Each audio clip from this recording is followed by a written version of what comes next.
They travel at speeds pushing 200 miles per hour. The very best drivers in the world putting their lives on the line every week. It's time to get the lowdown on this week's contenders, plus a look at the key driver matchups. Right now on Gone Racin.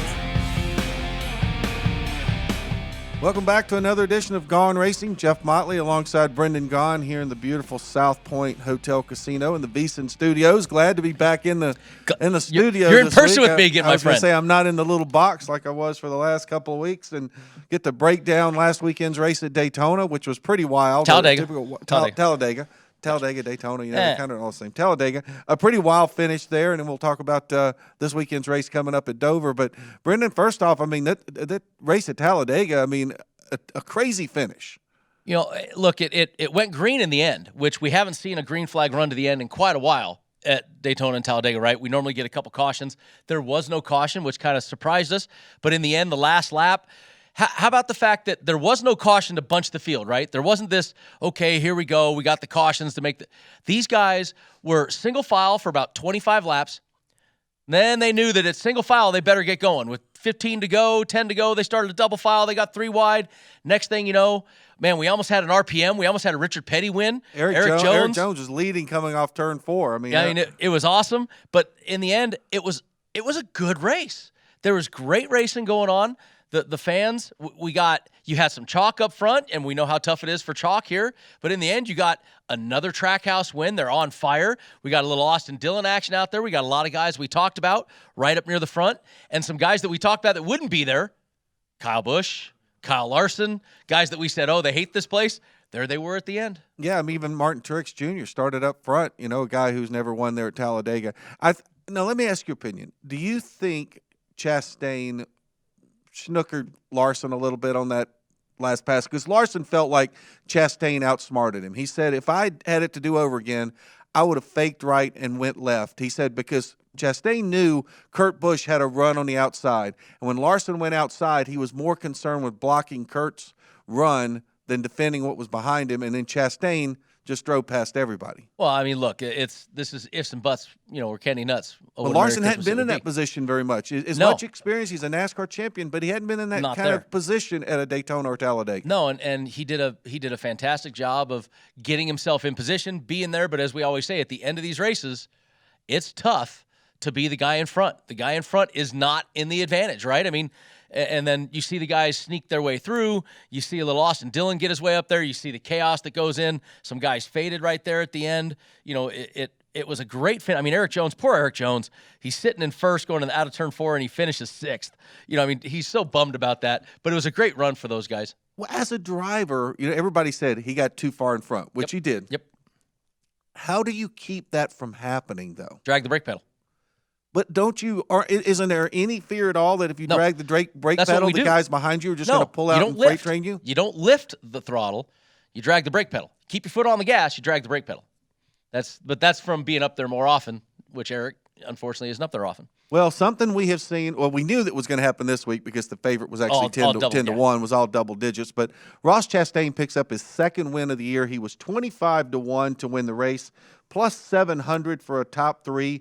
He won Group F, which was plus 270. There's one of us here who actually had the second-place finisher in the race. I love it. Who was in that group and did not win. And he was a plus 900 for being the top Chevy.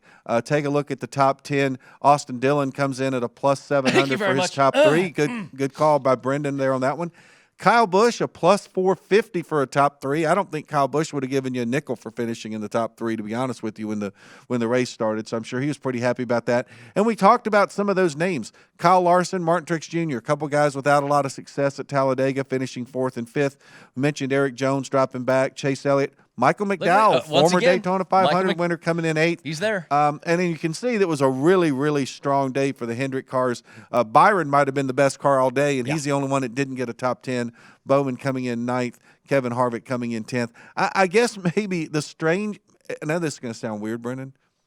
I think the most surprising thing to me is Kyle Busch, Kyle Larson, and Martin Truex Jr. going 3rd, 4th, and 5th. Yeah. No, listen, that's what I said. The 3 guys that we actually talked on this show last week saying stay away from – Kyle Busch hates it. Kyle Larson, no good. Martin Truex, all his stats said, don't go, don't go. Those 3 guys we said stay away from, and there they are, 3, 4, 5. Now, I will say this, though. Only 20 cars really on the track at the end. So there's really only 20 cars, and in that front pack, there was only like 16, 17 of them. So I think that made for the no crash. I think that is what made for the less of that. Well, we had a crash. We just, but that's what made no caution at the end. Right. Is there was not the normal 30 guys in that position trying to make moves, and that's why Kyle Busch, Kyle Larson, Martin Truex, guys that don't like to be in those mixes, that's why they're there. Well, and they managed to avoid those. They managed to avoid those earlier on in the race, which was good. And one other thing, take a look at the prop bets there. We mentioned Chastain plus 700 for the top Chevy. Michael McDowell, 12-1 to be the top Ford. How about Michael McDowell, the top Ford? And Kyle Busch coming in there plus 350, top Toyota. Not a lot of Toyotas in the race. One name missing from that top 10 was Denny Hamlin, a guy who normally runs very well at Daytona and Talladega, was not his strong suit. So, now, we talked about the double-digit things. We've only had one race this year that has had a single-digit odd win, and that was Kyle Larson winning in Fontana. He was plus 400. Everything else has been a double-digit winner. We've had 2 12-1s, Denny Hamlin at Richmond and William Byron at Martinsville. But I tell you, it just shows that there's some real value to be made out there right now on picking a race winner. Well, look, we always talk about how hard it is to pick a race winner. I mean, this is a 40-man horse race, right? I mean, it's hard to pick these winners, especially when you got guys that are 25-1, 50-1 at Chase Briscoe. You know, Kyle Busch, 16-1. Anytime we have Kyle Busch as something like that, you normally jump on it. But Kyle Busch on the dirt race, this is why he was 16-1. Chastain's got a couple wins in there, both of them at 25-1. Listen. The odds makers are pretty soon going to quit putting Ross Chastain at 25-1 because he's proven he can get it done. It's a lot of good here, but it's hard to pick, Motley. It's hard to get that. Look at that proves how hard it is to get a 40-man horse race. They're all. I mean, Kyle Larson is the only chalk to win. No question. And we're running into the last weekend in April. And if I told you the only 2 guys with multiple wins were William Byron and Ross Chastain, what would the odds have been on that one? That would have been in the triple digits at least. We could have put some odds on that, and I would have bet a lot on it. And just like Kevin Harvick a couple years ago saying he wouldn't win, we would have bet the house on that. Right now, if you told me that Kyle Larson, Chase Elliott, Denny Hamlin, any of those guys, I would have figured all of them. But William Byron, maybe. Okay, I'll give you maybe a little William Byron. But Ross Chastain and Trackhouse, wow. And guess what? Daniel Suarez was also one of the classes of the field. Before he got in, somebody else's wreck, took a fender off, and that was the end of the day for him. So Trackhouse Racing, really super strong. Yeah, Suarez hasn't really had the luck on his side quite yet. So we're looking at our standings now. One thing that just happened this past weekend is for a lot of guys, like maybe Brad Keselowski might be one that comes to mind, and several others, maybe a Ricky Stenhouse, some of those guys, they're probably looking out there saying, man, I got one last shot to make the playoffs.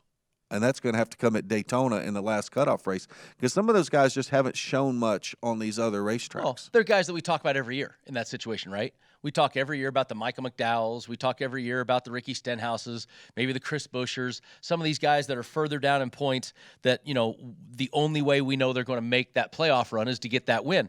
I think the big sigh of relief right now is that you now have 2 people with multiple wins, and you got it at Talladega. A sigh of relief for the one win guys. That's what I'm saying, for the one win guys. Right. If I'm Austin Cindric right now, who's even Denny Hamlin will come up with points. But look where he is though. Denny Hamlin's got 178 points. He would be the guy on the outside if he would.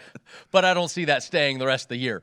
But I think that's a big sigh of relief for some of these one win guys because the one win guys know, hey, that helps. We may not get to 16, 17 winners. And you and I have said we think it could happen this year. This is the year that it may happen. But that's a sigh of relief. You look at those points, it's tight at the cutoff, but there's still a lot of racing to go. How about the 2 guys with the most points haven't won a race? Chase Elliott, Ryan Blaney are the 2 top guys in points, and they've yet to win a race yet this year, which is kind of interesting because they've been consistent. But I'm surprised looking at that number. So, this weekend we're going to go to Dover, kind of break down what we're going to be facing here over the next few weeks. Only 4 points races in the next 5. We've got Dover. We've got the throwback weekend at Darlington. We head off to Kansas, the All-Star race in Texas, and then the long, grueling 600-miler, the Coca-Cola 600 at Charlotte. I think this next-gen car that has performed so well on the intermediate tracks is going to get a really good test coming up here because we got Darlington, Kansas City, Texas, Charlotte. Those are all tracks that we're going to see if the teams have made enough changes, any catch up or what they might have been able to do during that. The schedule, we had the unique parts, right, with all these different races. Now, yeah, Dover, Darlington, different, but then Kansas, All-Star, and Charlotte are ones that become a little bit similar. We're going to see a lot from those. But the Dover race this weekend, we love Dover, Jeff. Oh, we love Dover. Well, we talk about Dover. So I kind of sometimes like to call Dover Bristol on steroids. It is. Because it's a high-banked concrete track, but it's 1 mile instead of a half mile. Only place I held my breath. Only place you held your breath? Yep. And it's one of 22 home tracks for Martin Truex Jr. Truly his home track, and he is dandy at Dover, Motley. He is dandy at Dover. He, Kevin Harvick, Kyle Busch, all have 3 wins at Dover, but Truex has been, I think, certainly the most consistent there. 31 races, 9 top 5s, 18 top 10s. Harvick, a lot of starts there. Brad Keselowski, Bowman, Hamlin, Elliott, Kurt Busch, Kyle Larson, all with wins there. Joey Logano has never been to victory lane. He's been upside down at Dover, but he's never been to victory lane. But 15 top 10s in 25 races. Still pretty tough. No. He's got a great record there. So I think it's going to be really interesting, when we start breaking down the odds on Dover here because, again, it's going to be the first time that we've been to Dover with this new race car, and I mean, it's going to be an experiment for some of these guys. It absolutely will. It's a tough place. It's a tough place to drive, period. And now you got the new car and all this. It's from us sitting right here, I love it. It's going to be exciting. Well, it's going to be a fun race, and I think, and one thing, too, this is going to be the second year that there's only been one race at Dover, so the teams don't get quite the reference because that Dover race got moved to Nashville, and it's also going to be the first race at Dover under the Speedway Motorsports umbrella. Oh, that's right. I forgot about that. All right, when we come back, we'll start breaking down the odds for this weekend at Dover.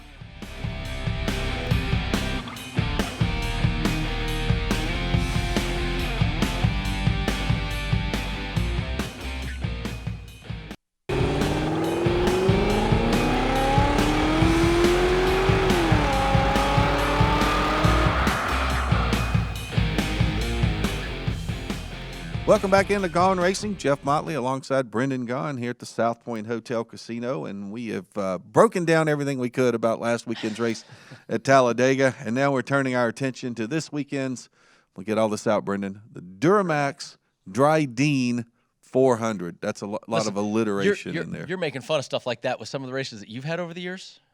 I've had the Pennzoil 400 and the South Point 400. The UAW, Daimler, Chrysler. Okay, that still wasn't. I mean, this is a lot of D's in there. It's still not the. What was that one? Lerner and Rowe 425. What was that one we had at Kansas last year that was so nutso? Was that the Bush? Was that the Bushy McBush? Yeah, the Bushy McBush face or whatever. We even snuck a Bushy McBush Bushy back in this year. McBush face. Right. Kyle Busch won the race or something. I think he awesome. did. Made it even more confusing. Okay. Awesome. All right. We digress here. All right. This weekend at Dover, we've got our odds to win.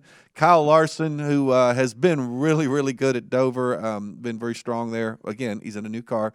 Plus 450 is a favorite.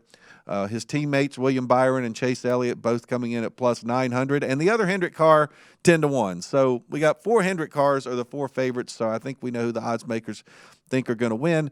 Then we got a big group at 12-1. Blaney, Logano, Truex, Harvick, and Denny Hamlin. Kyle Busch is 14-1.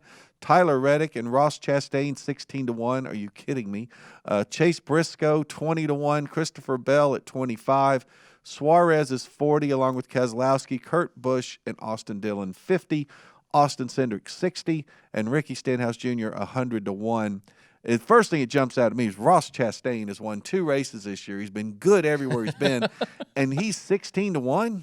Listen, they're still playing with fire with that. I mean, this Trackhouse team, there's something to watch. I mean, everywhere they go, we can look at the stats all we want.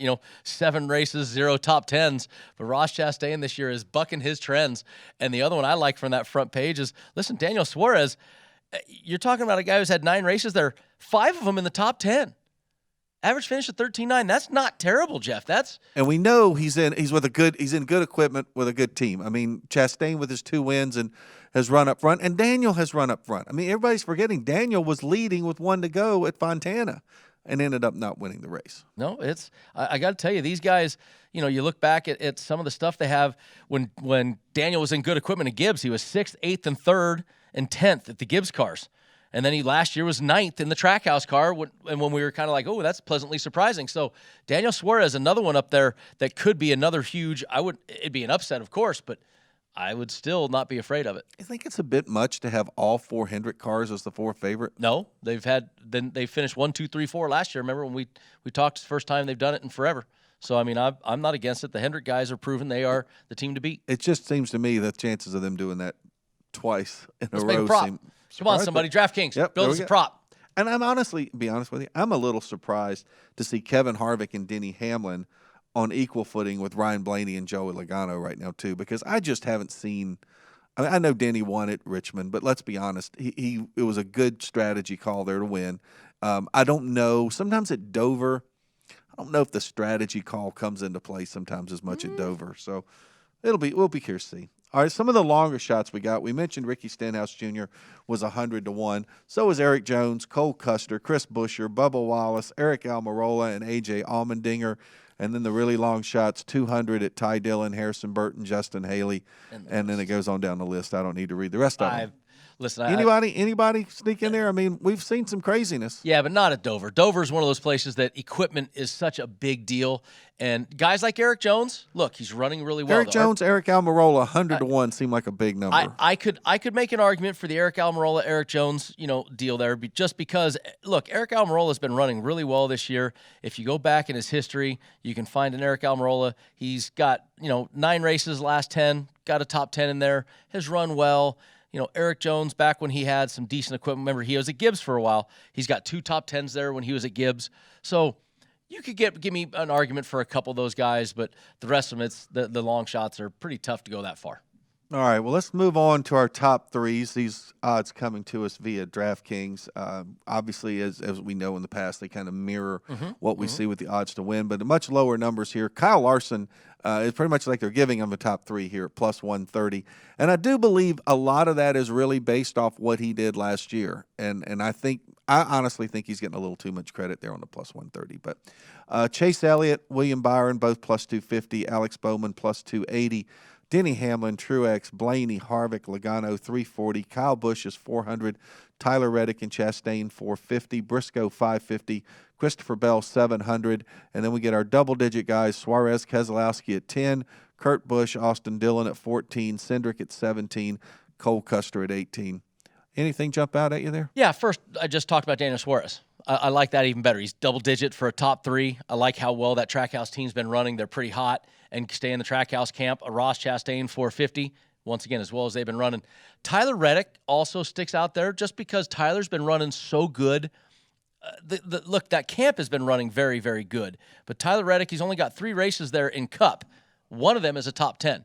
And you can arguably say that the RCR team was nowhere near the team they are this year as they were last year. So I do like those. The Brad Keselowski at 10-1.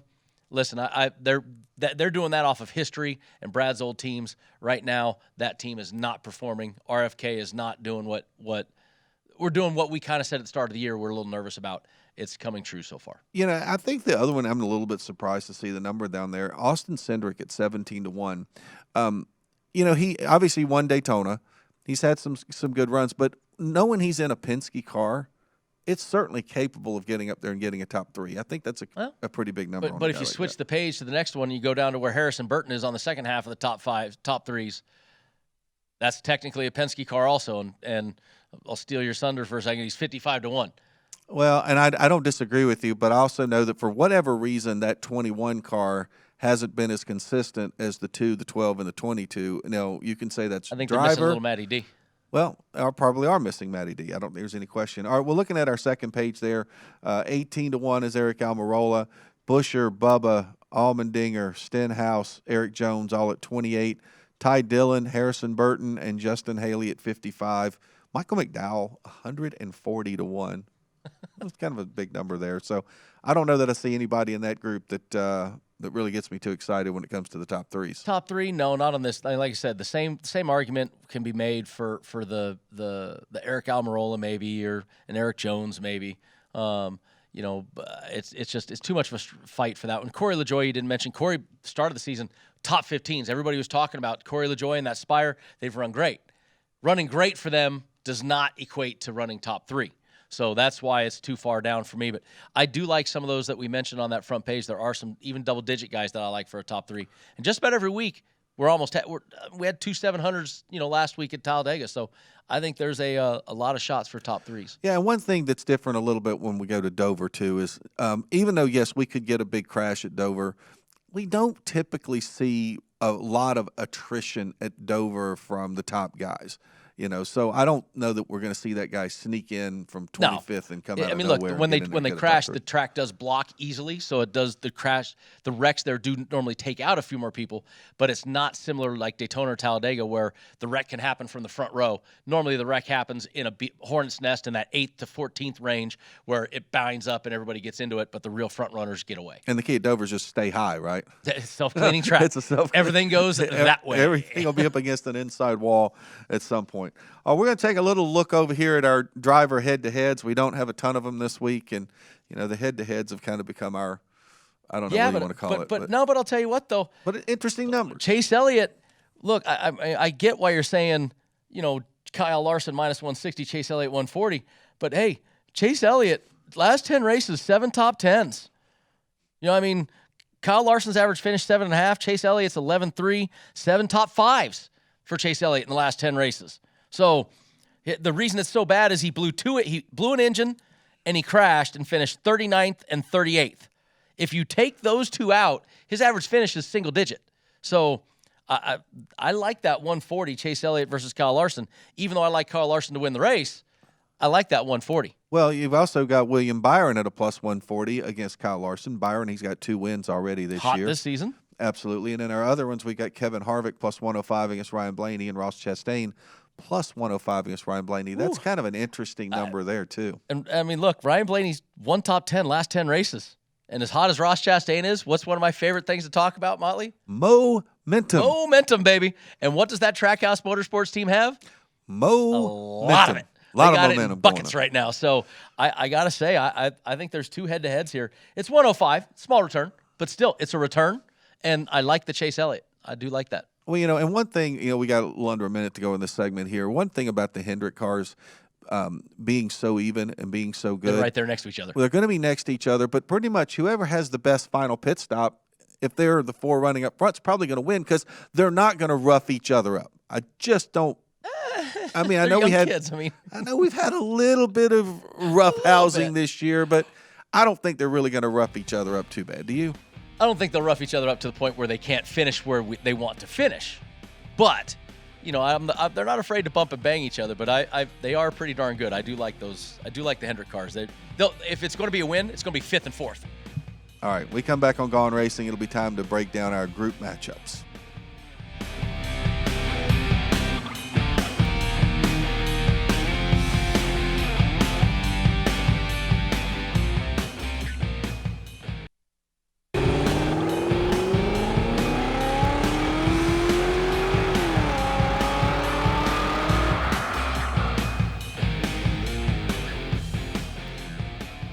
Want to rewatch any part of today's show or any past show? Check out the Gone Racing podcast. It's free and available now at VSiN.com/podcast or wherever you get your podcasts.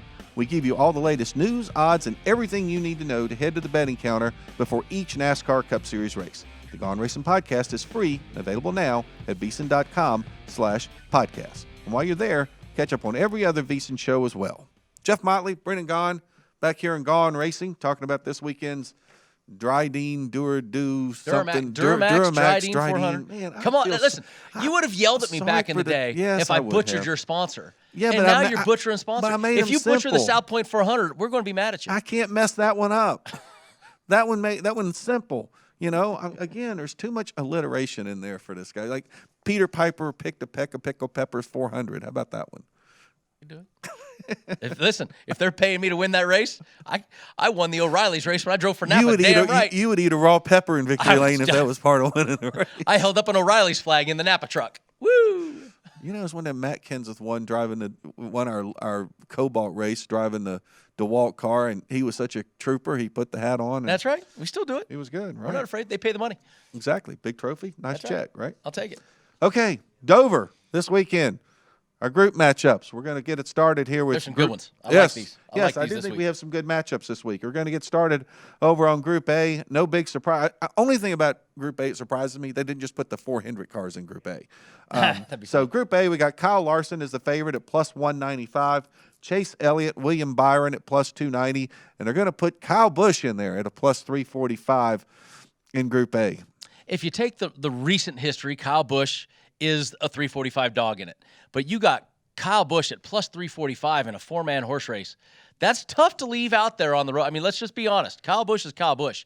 Now, I do like Chase Elliott in the head-to-head versus Kyle Larson, but now I've got other people. It's tough for me to pick this one. Larson being 195, absolutely, but there's good returns on the other 3, so I'd take the don't line on that and give yourself a 33% chance. You got a good shot there. I am going to need to see the Toyotas go out and have a strong, dominant race, I think, before I'm going to take Toyotas over any of these top ones. Look at Vegas. They had Vegas 1, and they had a bad pit strategy, so they've been good. They just haven't had the results to show for it. Well, you talked about a 4-legged horse race. I feel like Kyle Busch is the one with 3 legs in this race because I just don't see Kyle Busch winning this one right here. I really think that was Jeff Motley, Motley, Kyle at Las Vegas Motor Speedway. Well, look, I think if you ask Kyle, he would tell you that their car hasn't been quite as up to snuff as he says that when he's winning 10 races a year. Okay, fair point. I like Byron and Elliott here. I think, to me, I mean, those guys are getting plus 290. I think if you get one of those 2 guys, heck, pick them both. One of them's probably going to win it. You win 0.9 there. Yeah. All right, Group B. Well, this is the old throw a blanket over Group B here. Joey Logano, Martin Truex Jr., and Alex Bowman all coming in at plus 270, and Ryan Blaney, the dog, here at plus 275. Not much of a dog. No, I mean, look, it's kind of odd that Martin Truex Jr., with his history at his home track, would be kind of throwing a blanket over there. I'm just looking through some history stuff. What is New Hampshire and Pocono and Watkins going to? Are they his home tracks? Anything east of the Mississippi. Ryan Blaney, 1 top 10 in the last 10 races. I mean, he's the dog for a reason, but Alex Bowman is kind of to me the difficult one. He's got 4 top 5s in the last 7 races there. Bowman did win last year too, I believe. And he had a win in the second race. So, I mean, it definitely is. Only ran once last year. Last year was the first Nashville. No, it was 2 years ago? It was 2 years ago. Okay, yeah. 2 years ago. No, it was Alex Bowman. Sorry. Yeah, Bowman did win the one last year. That's what I thought. I like Bowman and I like MTJ in that too, but like you said, it's such a tight held group there, it's difficult to get a return on it, but I do like Bowman and Truex. Well, I think Bowman should have been in Group A, if you want my honest opinion. So I really do like that. Alex Would have shaken Bowman up those there. odds a little better. Yeah, I think so too. I think as having the Hendrick cars would have been good, but I think it's really hard to go against Alex Bowman right there. I think he should clearly be the favorite in this group. So for him to get a plus 270 number, I really kind of like that one coming in on Bowman. All right, let's take a look at our Group C. We got a mixture of a couple of our cagey veterans and a couple of our young upstarts. Denny Hamlin is a favorite at plus 245 with Kevin Harvick and Tyler Reddick both coming in at a plus 280. And then Ross Chastain, the guy with momentum, he's the dog in this at plus 285. Look, you know how I feel about momentum. I mean, it's hard for me to go against that. Kevin Harvick, it's been, we've been talking about Kevin Harvick for a couple of years now being on the slide, right? I mean, he's not been running like Kevin Harvick. Still running good, just not great. Now, last year, when Kevin Harvick was in the middle of his slide, finished 6th. The year before, had a win and a 4th.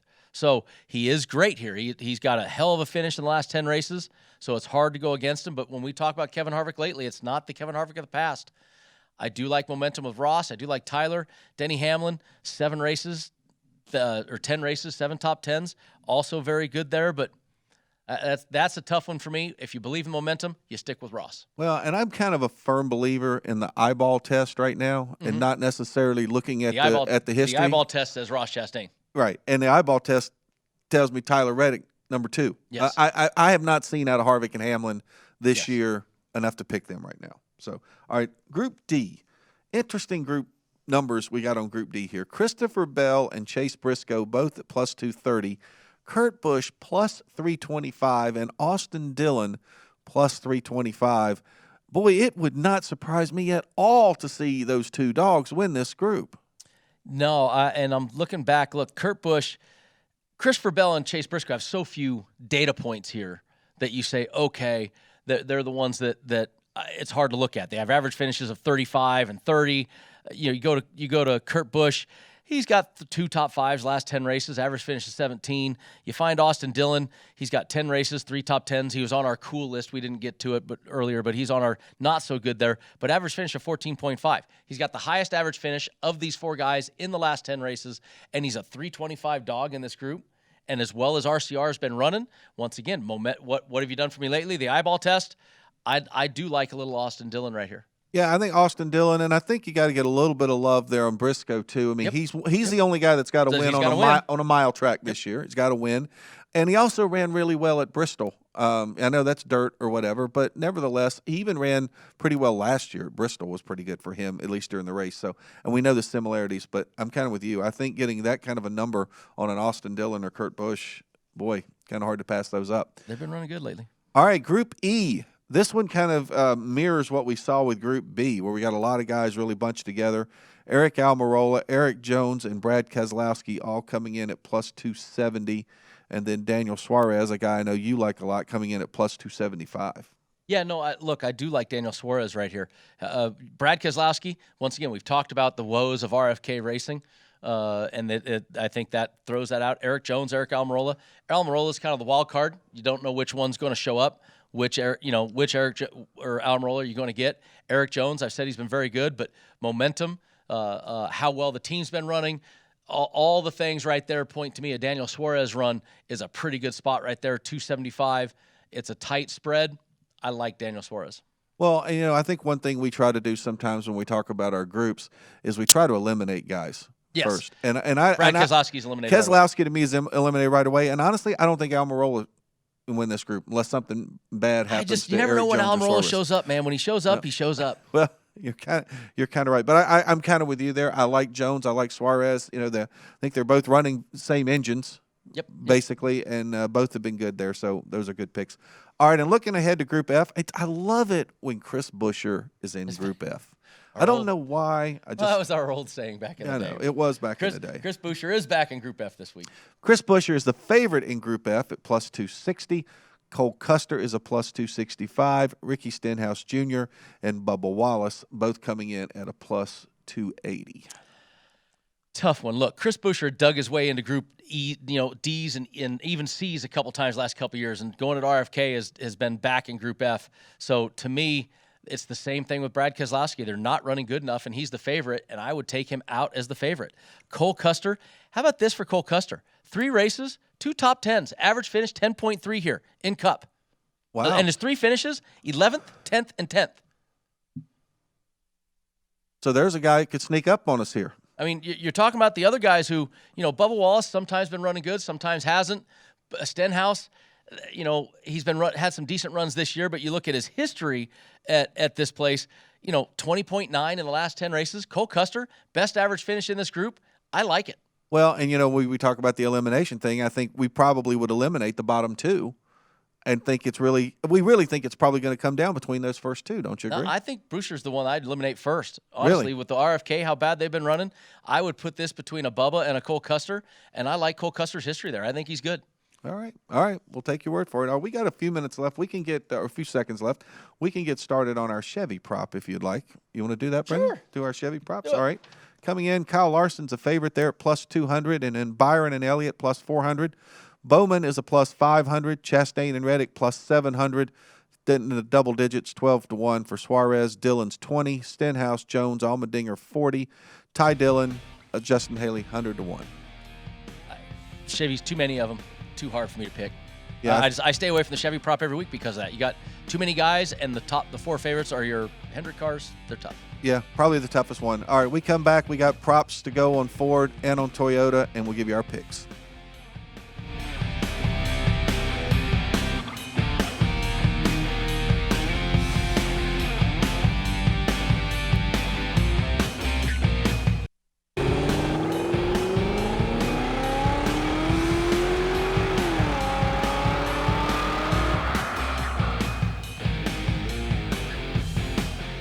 Back here on Gone Racing, Jeff Motley alongside Brendan Gaughan here at the South Point Hotel Casino, the VSiN Studios. Our final segment this week, talking about this weekend's race at Dover. And Brendan, we kind of touched on the Chevy props. We really don't like those at all this week. It's just look, when you look at the field, look at the 3 pages that we put on the screen. The Chevy thing takes up the whole screen with small print.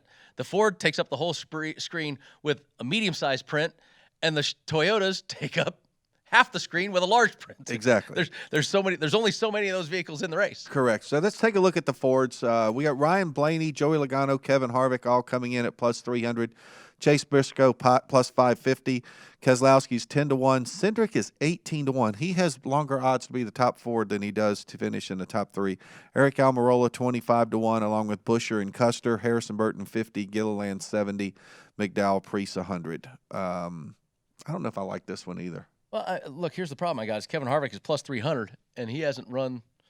Look, history says he's great, but what have you done for the eyeball test, as you call it? Not so great. So it's a difficult one for me to pick on this. I like the top 2. I just don't know which one of those Logano, 2 to pick. But after that, it's thin pickings to me. To me, these are one of the tougher props that we put on here is the manufacturer. I mean, look who was last weekend: Michael McDowell, Ross Chastain, and we definitely, and Kyle Busch.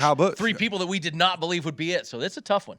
Well, no question. All right, let's take a look at the Toyotas. Speaking of Kyle Busch, 3 guys at plus 200. Busch, Truex, Hamlin, and then Bell, their teammate, at plus 500. Then Kurt Busch is 12-1. Bubba Wallace at 16-1. Now, this is one where a guy like Kurt Busch at 12-1 here, and Kurt's been one of those guys that it seems every week he hangs around unless something he hangs around, but do I put him where Martin Truex Jr. in his history here, and even what he's done for me lately? Do I put him in the Denny Hamlin? What he's done for me lately? Denny's got to win this year. Kyle Busch at plus. I mean, he's 12-1 for a reason. They all may be Gibbs cars technically, but it still is. There's a pecking order, and it's still Kurt Busch is still. Interesting thing is he's been the top finishing Toyota 3 or 4 times I think this year. So I think that's anyway. I'm just saying it's a pretty big number. On a guy that's managed to sneak it in there a little bit. So, all right, before we get to our picks, we're starting to get into the season a little bit. We've seen the championship odds move a little bit. One guy who we've actually seen. I wanted to bring this up, too. That's why I was guys whose odds are going on the up direction. Kyle Larson has moved from plus 360 to plus 400, and Chase Elliott from plus 500 to plus 650. Probably 2 of the biggest odds moving away from where they were. Going up. They've been going the wrong way, which is good for the bettors. Kevin Harvick is the biggest mover, went from 15-1 to 25-1. But to me, how about the boat on Ross Chastain? 70-1 preseason to plus 800. If you did not bet Ross Chastain to win the championship of preseason, don't bet him now. It's too late. You missed the boat. You absolutely missed the boat to hedge that bet, baby. I mean, that is absolutely phenomenal right there, how far he's gone. Now, Martin Truex Jr., 12-1, up from a plus 900. I like that because I still think that the Toyotas and MTJ could have a great run to end the season. I do like Kyle Larson at 400. It gets you a little bit of, it's faded just enough for you. There are some good ones there, but, man, you missed the boat if you even thought about Ross Chastain and that Trackhouse team, and you even had an inkling of it and didn't bet it. You can kick yourself in the head all you want, man. Yeah, you're right. The other guys that were price surprise winners this year that have seen their odds change dramatically. Chase Briscoe opened at 80. He's at 18. And Austin Cindric opened at 70. He's at 22. Single digit. But yeah, that's single digit. Plus 800. From 70-1 to plus 800 is nothing short of. That's pretty big. Short of amazing. Pretty darn big. All right. I guess we have to talk about how we did last week. Yes, we do. I think we need to talk about it for a long time. You had your best week of the year. Thanks to Austin Dillon coming in. You had the only winning pick last week with Austin Dillon getting a top 3. You got 7 units for that, so gave you a +2. Actually, I think it gave you a +3. I need to go back and redo your ads, I believe, because a 7 minus 4 is 3. So I did poor math on that when I did the I think you did standings. it right. So yep. So that was my fault. So guess what? When I do the standings next week, you're going to get an extra point. So yeah, but no, I get my unit back, so I'm good. You're going to get. Should be a +3. Right. You got me wrong. I had your +2, so I got to give you another point. So I got to give you another point. Commissioner, somebody listen. I'm getting short-changed. I need to watch Jeff Motley is what I need to do. See, I don't trust this guy. I caught this right here on air. So therefore, I'm confessing to my screw up. All right. Okay, you got to admit your mistakes. I'm admitting my mistake. You know, it was a long 10 days. I almost had away, Haley in there too, and you got the bad beat of the day. You had Austin to win Group F, and he finished the second and loses to Ross Chastain, who gets that's the bad beat of the day right there. Yes, that was most unfortunate to say the least. Okay, yes, it was. But due to Brendan's pick of Austin Dillon last week, it has moved him out of the cellar and into second place. So the pit crew, their picks will go first. So I will read those off. They are kind of all over the board here. Like, normally we go in order, the wins, the top threes. Yeah. Well, now, the pit crew didn't do it quite like that. Right. So I'm just going to read it the way they gave it to me. Gotcha. Kurt Busch to win Group D, a plus 325. All right. Martin Truex Jr. to win the race at his hometown track, 12-1. Okay. Daniel Suarez for a top 3 at 10-1. And then Kevin Harvick at plus 280 in Group C. And sticking on that Martin Truex Jr. bandwagon to win Group B at a plus 270. There's a couple of those that I like this week from the I see Wyatt's giving himself a little, he has a couple of those picks right there. I like a couple of those. I'm actually going to agree with one of them. It sounds like they just, Isaiah had done most of the picking, and I think he got fired by the pick. Well, he's gone 0 for 5 a few times. So I think he got fired. Isaiah got fired from the picking crew, so they had to go to the bullpen on that. My deals, I almost had Martin Truex Jr. to win the race. Also, I did like that. At one point, I had 2 picks to win, and then I went, I can't do that. So what I did was, I'm going chalk to win. I got Kyle Larson to win the race. He's so good last year, so good all season, all those Hendrick cars. So I'm going Kyle Larson to win. Then I'm going to the top 3s. I got MTJ for a top 3. Instead of locking myself in on the win, I'm saying, you know what? Let's get MTJ for a top 3. Come on, Toyotas, let's do it. Then I'm sticking in the top 3 camp with a Daniel Suarez top 3. I agree with the pit crew. I'm putting my money where my mouth is. I would love that long shot top 3 out of Daniel Suarez. I'm going to the head-to-heads. I know we don't do the head. I don't bet them all the time, but that Chase Elliott number. Look, if Kyle Larson wins the race, I get 450. If Chase Elliott beats him, I get a 140. I get a little of my money back. So I'm taking the hedge there. I like the Chase Elliott at plus 140. It gives me a half a point there that I get to gain back. And then when we were talking about it, I looked at the stats. I went through Cole Custer, Group F, right there. He's got an average finish of 10.25, 3 top base, 11th, 10th, and 10th. Kid runs great there. Let's go, Cole. Give me that Group F win. I'm jumping on it. And I think one thing that the bettors kind of have to realize is that if you win Group F, that's as good as winning Group A. So pays the same. Right. Don't just focus on Chase Elliott and Kyle Larson and those guys every week. Go and look and see if you can find a hidden gem down Which is there our argument to the networks on why to focus on more of the cars and focus on betting more. Exactly. Because it gives you something fun to look Exactly. We need to get back with Artie Kempner, Barry Landis, Jeff Binke, and all those guys and get them going. So, all right, my picks for the week, and I've got to kind of pull myself up by the bootstraps after that tough week last week. I'm going to pick a race winner this week, but not the same one you're picking. Okay. I'm picking his teammate. I'm going to go Chase Elliott to win. I like the plus 900 number. It's a good number. It's a big number, and I like that on Chase Elliott. And then you're going to see a little Hendrick flavor, I think, in some of this. So I'm going Alex Bowman for a top 3, plus 280. He won the race last year. I think Alex Bowman there has got a good opportunity. I'm going to stick with my Alex Bowman picks as well. I'm going to take Bowman in Group B. I just like that Hendrick car over those the Fords and the Toyotas in that group. Then I'm going into Group C, where I'm going to take Tyler Reddick. Boy, it was really tough between Reddick and Chastain. I just think this racetrack suits Tyler Reddick a little bit better, so I'm going to go Reddick there. And I'm going Austin Dillon as the long shot there in Group D. You probably talked me out of Buescher in Group F and into Dillon in Group D. Just listening to your rationale. So that's my picks for the week. We'll see how they turn out. Brennan, we got about a minute and a half left. Good timing. We're getting good at this thing. All right. So again, I always like to ask you. We go to these racetracks where you've raced before. What is it about Dover? You said you held your breath the whole time you went around Dover. Did you like it? Not the whole time, but I listen. Dover is one of the most fun racetracks for a driver. I literally held my breath. I came in to give Shane feedback, and I was. He goes, "What are you doing?" I go, "I think I'm holding my breath."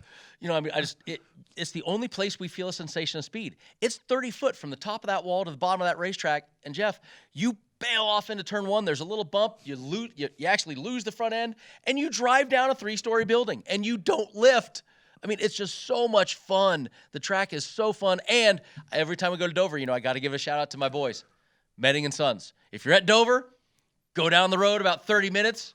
Medding & Sons, big giant propeller in the front. Bring me back some she crab soup, please. Anybody? So I've always been a Sambo's guy. No, you're missing out. See, you stick with the fancy people that spend the money to advertise. Medding & Sons, go down the road. Way better. Okay, Brennan has done his endorsement. Does it look for like I don't know restaurants in food, Dover. people? Hey, well, Look at me. Kind of I goes know for food. both of us. Okay, that's our show for this week. We'll see you next week on Gone Racing. We'll break down Dover, and we'll start talking about Darlington.